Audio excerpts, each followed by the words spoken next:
Հունիսի 25-ին Հայաստանի Հանրապետության քաղաքական կյանքը ցնցվեց ահաբեկչության հերթական բացահայտմամբ, որն իր մասշտաբով կարող էր գերազանցել հոկտեմբերի 27-ը եւ մարտի 1-ը միասին վերցրած։ Գլխավոր դերակատարը որքան էլ սառեցված է համարվում, բայց միևնույն է, բարձրաստիճան հոգևորական է։ Բագրատ arczepiskopos Գալստանյանը Իհարկե միամտություն է կարծելը, թե Գալստանյանը միայնակ է մտադրվել Հայաստանը տանել քաոսի։ Իրավապահները բազմաթիվ դաշնակցականների տներում խուզարկություններ են իրականացրել, ու մեղադրյալների մեջ է ՀՅԴ Գերագույն մարմնի անդամ Իգոր Սարգսյանը։ Ինչպես ասում են, որտեղ հեղաշրջման փորձ, այնտեղ դաշնակցություն։ Իսկ հիմա ամեն ինչ հերթով։ Դրոյի գործ։ Խմբավորման նպատակը հաշվեհարդարն էր բոլոր նրանց նկատմամբ, ովքեր կուսակցության դեմ կգործեին։ Կառույցի գործունեության արդյունքում սպանվել են ՀՀ քաղաքացիներ Աշոտ Ներսիսյանն ու նրա կինը Նունե Մարուքյանը, իսկ 1994 թվականի մայիսի 2-ին դաշնակցական Գագիկ Սահակյանը։ Զուտ հիշեցման կարգով նշենք, որ այս ահաբեկչական կառույցի գործով ամբաստանյալներից են եղել դաշնակցության պարագլուխներ Հրանտ Մարգարյանը եւ Գեգամ Մանուկյանը։ Կա նաեւ 31-ի գործը, որի մասին հանրությունը այդքան էլ տեղեկացված չէ, որովհետեւ փաստական տվյալները հետագայում ոչնչացվել են։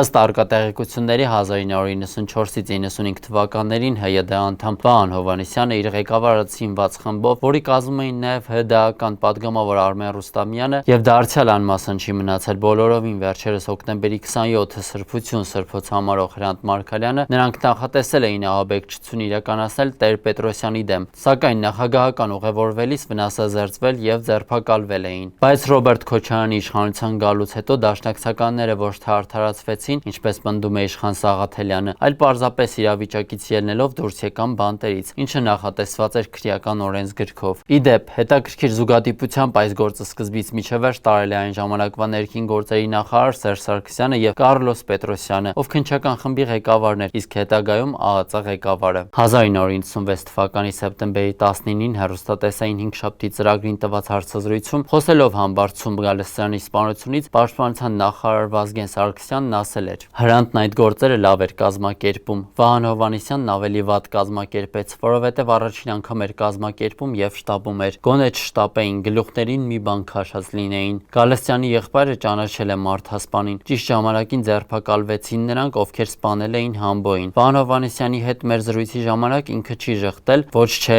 ասել, ոչ հա։ Իրավաբանորեն չստացվեց ապացուցել դա, բայց ես ձեզ ասում եմ ամբողջ պատասխանատվությամբ, պատվովս եմ երդվում, Համբարձումին սպանողները ձերբակալված էին, իսկ ինչ վերաբերում է կառույցներին, դաշնակցության դեմ իբր Տեր-Պետրոսյանի պայքարին, դա պայքար չէր դաշնակցության դեմ, դա պայքար էր զինված խմբավորումների, քաղաքական տերորիզմի, թայֆայականության, զինված հեղաշրջումների դեմ։ Ես սա համարում եմ մեր իշխանությունների, հատկապես Տեր-Պետրոսյանի ամենամեծ ձեռքբերումը։ Հայաստանում մեկընդմիշտ այլևս ձերբազատվեց քաղաքական հեղաշրջումներից, զենքի ուժով իշխանություն գրավելու վտանգից, քաղաքական խոշոր սպանություններից։ Իսկ ահա 29 տարի անց առաջին նախագահ Լևոն Տեր-Պետրոսյանը այսօր կանգնել եւ սատարում է որպես ահաբեկչական իր իսկ կասեցրած կուսակցությանը, որի պարագլուխ Հրանտ Մարգարյանին էր հոկտեմբերի 27-ի ոճրագործությունն իրականացրած Նաիրի Հունանյանը հաշվետվություն տալիս, թե Հրանտ, ես եմ Նաիրին, գրավել ենք ազգային ժողովը, սպանեցի Շանը, տղեկին վերցրու, եկեք այստեղ։ Նկատի ունենալով,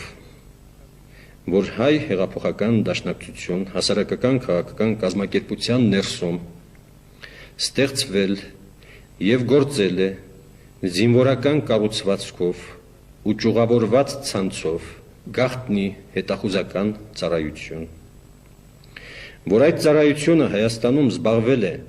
հանրապետության ազգային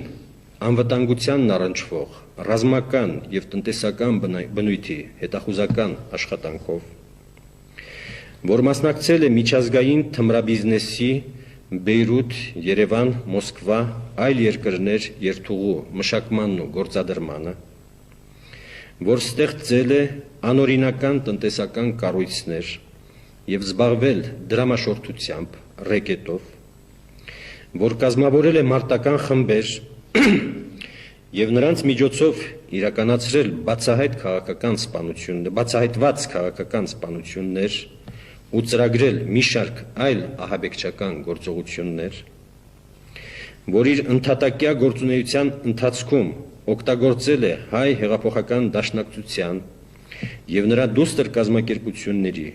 համազգային հայ կրթական եւ մշակութային միության, հայ օգնության խաչի, Նիկոլ Աղբալյան ուսանողական միության եւ հայ մարմնակրթական ընդհանուր միության պաշտոնական կառույցները, որ գաղտնի ծառայությունն ստեղծվել է հայ հեղափոխական դաշնակցության բարձրագույն մարմնի բյուրոյի որոշմամբ եւ գործել Հայաստանի կենտրոնական կոմիտեի գիտությամբ, որոշում եմ նշված ծառայության հետագա հնարավոր անօրինական գործողությունները կանխելու, Հայաստանի Հանրապետության քաղաքացիների անվտանգությունն ապահովելու նպատակով ժամանակավորապես մինչև օրենքով սահմանված կարգով հարցի լուծումը դադարեցնել հայ հեղափոխական դաշնակցություն հասարակական քաղաքական կազմակերպության գործունեությունը։